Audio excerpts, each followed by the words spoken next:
ಇನ್ನು ಹಾಸನ ಜಿಲ್ಲೆಯ ಸಕಲೇಶಪುರ ಭಾಗದಲ್ಲೂ ಕೂಡ ವರುಣಾರ್ಭಟ ಜೋರಾಗಿದೆ. ಹಾಸನದ ಸಕಲೇಶಪುರದಿಂದ ಮಂಗಳೂರಿಗೆ ಕನೆಕ್ಟ್ ಆಗುವಂತ ರಾಷ್ಟ್ರೀಯ ಹೆದ್ದಾರಿ 75 ಕಳೆದ 2-3 ಮಳೆಗಾಲದಿಂದ ಈ ಸಲ ಆಗುತ್ತೆ, ಮುಂದಿನ ಸಲ ಆಗುತ್ತೆ, ಈ ಜುಲೈಗಾಗುತ್ತೆ ಅಂತೆಲ್ಲ ಕಾಯ್ತಾ ಇದ್ದವರು ಈ ಸಲದ ಜೂನ್ ಬಂದ್ರೂ ಇದು ಮುಗಿದಿಲ್ಲ.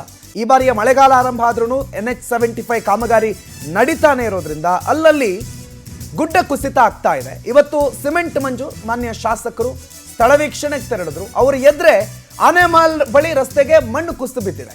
ರಾಷ್ಟ್ರೀಯ ಹೆದ್ದಾರಿ ಅವೈಜ್ಞಾನಿಕ ಕಾಮಗಾರಿಗೆ ಇದು ಕುಸಿತ ಆಗಿರೋದು. ಹಾಗಾಗಿ ಜನ ಆತಂಕದಲ್ಲೇ ಓಡಾಡ್ತಿದ್ದಾರೆ.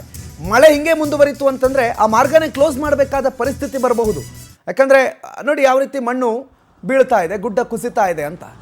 ಇದು ಸಣ್ಣ ಪ್ರಮಾಣದಲ್ಲಿ ಕುಸಿತಾ ಇದೆ. ಇದೇ ಒಂದು ವೇಳೆ ದೊಡ್ಡ ಪ್ರಮಾಣದಲ್ಲಿ ಅಥವಾ ರಾತ್ರಿ ಸಂದರ್ಭದಲ್ಲಿ ಕತ್ತಲಿನ ಸಂದರ್ಭದಲ್ಲಿ ಏನಾದರೂ ಕುಸಿದು ಬಿತ್ತು ಅಂತಂದ್ರೆ ಅಲ್ಲಿ ಓಡಾಡುವಂಥ ವಾಹನ ಸವಾರನ ಪಾಡಿ ಏನು?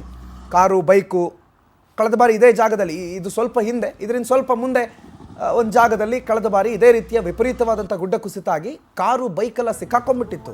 ಕಾರಲ್ಲಿದ್ದವರು ಪಾಪ ಹೆಚ್ಚು ಕಮ್ಮಿ 8ರಿಂದ 10 ಗಂಟೆಗಳ ಕಾಲ ಕಾರಲ್ಲೇ ನಿಂತಲ್ಲೇ ನಿಲ್ಲಬೇಕು, ಹೊರಗಡೆ ಬರೋಂಗಿಲ್ಲ. ಹೊರಗಡೆ ಫುಲ್ ಮಣ್ಣು ತುಂಬ್ಕೊಂಡ್ಬಿಟ್ಟಿತ್ತು. ಯಾರದ್ದು ತಪ್ಪಿಗೆ ಯಾರೋ ಅನುಭವಿಸುವಂಥ ಪರಿಸ್ಥಿತಿ. ಸಿಮೆಂಟ್ ಮಂಜು ಶಾಸಕರು ಬಂದರು, ಅವ್ರ ಕಣ್ಣೆದುರುಗಡೆ ಗುಡ್ಡ ಕುಸಿತು.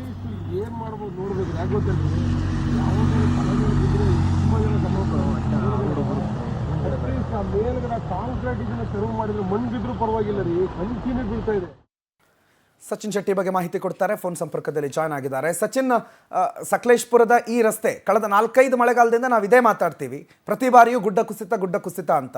ಮಳೆಗಾಲ ಆದ್ಮೇಲೆ ಮತ್ತೆ ಸ್ಟಾಪ್ ಆಗುತ್ತೆ, ಮುಂದಿನ ಮಳೆಗಾಲ ಕಂಟಿನ್ಯೂ ಆಗುತ್ತೆ. ಯಾರನ್ನು ಕೇಳೋಣ, ಯಾರು ಈ ಗುಡ್ಡ ಕುಸಿತಕ್ಕೆ ನೇರ ಹೊಣೆ ಅಂತ ಅನ್ಸುತ್ತೆ ಸಚಿನ್?